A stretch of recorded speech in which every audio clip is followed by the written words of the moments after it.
प्रिय स्टूडेंट, मैं आपको एक सूचना देना चाहती हूँ। मैंने खबरी ऐप पर भी अपना एक चैनल बनाया है जिसका नाम है LFT हिंदी ट्यूटोरियल। इस चैनल पर आप आपकी परीक्षा से संबंधित सामग्री सुन सकते हैं। इस खबरी ऐप का लाभ यह है कि आप कम से कम डाटा का उपयोग कर अपने उपयोग की परीक्षा सामग्री सुनकर याद कर सकते हैं।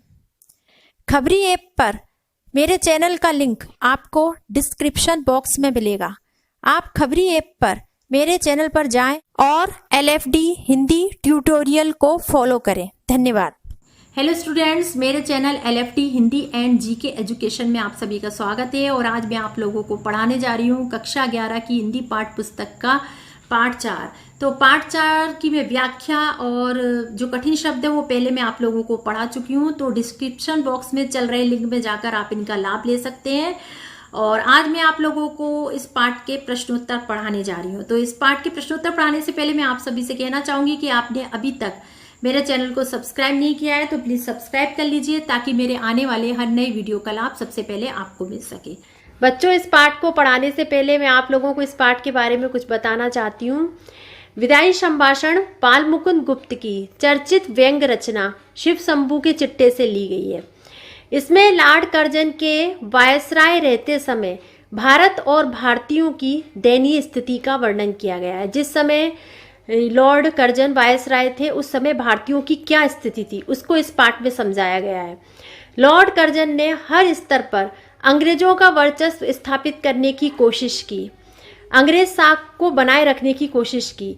यह उस समय लिखा गया गद्य का एक नमूना है जब प्रेस पर पूरी तरह से पाबंदी लगा दी गई थी।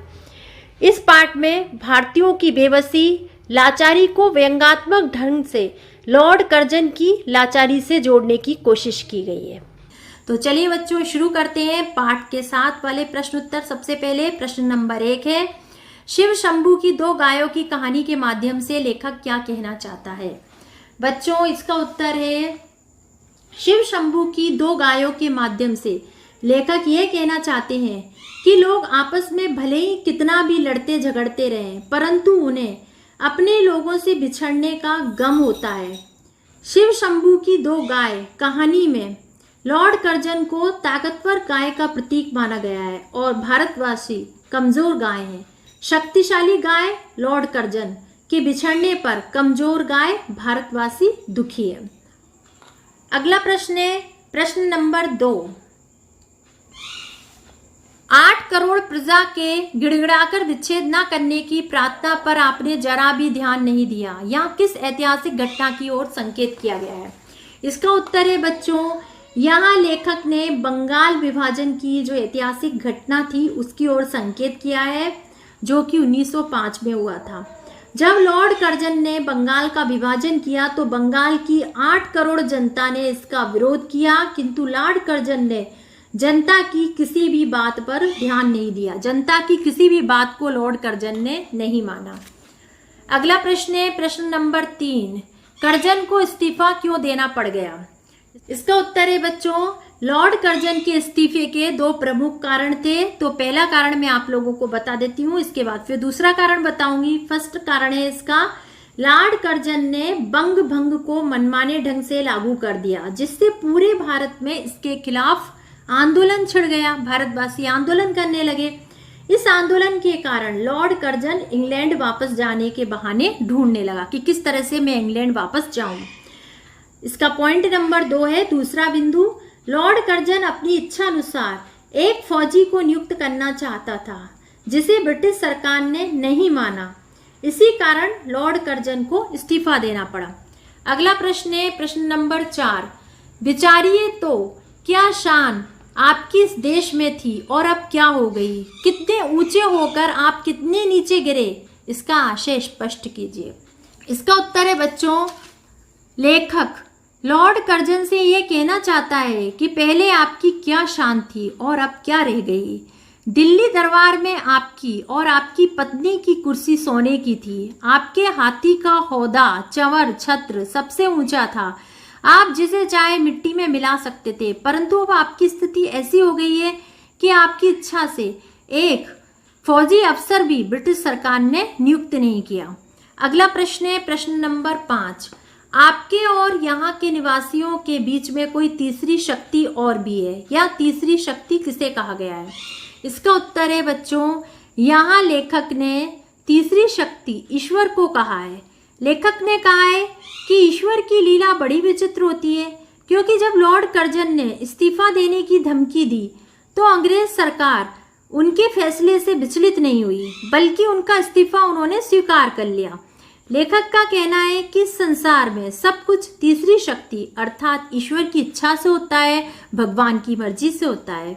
अगले प्रश्न है बच्चों पाठ के आसपास, जिसमें पहला प्रश्न है, पाठ का यह अंश शिव शंभू के चिट्ठे से लिया गया है। शिव शंभू नाम की चर्चा पाठ में भी हुई है। बाल मुकुंद गुप्त ने इस नाम का उपयोग क्यों किया होगा? इसका उत्तर है बच्चों, पहले के समय में अंग्रेज सरकार के खिलाफ सीधे सीधे कुछ भी लिखना असंभव था, मतलब कुछ भी नहीं लिख सकते थे अंग्रेज सरकार के विरुद्ध, क्योंकि पहले प्रेस पर भी प्रतिबंध था। भारतीयों की इसी मजबूरी को उजागर करने के लिए लेखक ने शिव शंभू नामक पात्र की कल्पना की। अगला प्रश्न है बच्चों, प्रश्न नंबर 2, नादिर से भी बढ़कर आपकी जिद है। कर्जन के संदर्भ में क्या आपको यह बात सही लगती है? पक्ष या विपक्ष में तर्क दीजिए। इसका उत्तर है बच्चों, नादिर शाह ईरान का एक तानाशाही शासक था। लॉर्ड कर्जन की जिद भी नादिर शाह से बढ़कर थी। नादिर शाह ने दिल्ली में कत्लेआम किया, लेकिन कर्जन ने जब बंगाल विभाजन का निश्चय कर लिया तो भारतीयों की एक ना सुनी। वह अपनी जिद पर अड़ा रहा और बंगाल को 2 भागों में बांट दिया। अगला प्रश्न है बच्चों, प्रश्न नंबर 3, क्या आंख बंद करके मनमाने हुक्म चलाना और किसी की कुछ ना सुनने का नाम ही शासन है? इन पंक्तियों को ध्यान में रखते हुए शासन क्या है, इस पर चर्चा कीजिए। इसका उत्तर है बच्चों, सरकार को आंख बंद करके अपना हुक्म जनता पर नहीं चलाना चाहिए, उसे जनता की भी सुननी चाहिए। वही शासक लोकप्रिय होता है जो जनता की सुनता है। जो शासक अपनी प्रजा की बातें नहीं सुनता, प्रजा उससे कभी भी संतुष्ट नहीं रह पाती। लॉर्ड कर्जन ने अपने काल में प्रजा की इच्छा बिल्कुल भी नहीं मानी, इसलिए वे अधिकतम समय तक शासन नहीं कर पाया। जो शासक जनता के हितों को ध्यान में रखकर अपना शासन चलाता है, वही श्रेष्ठ शासक कहलाता है।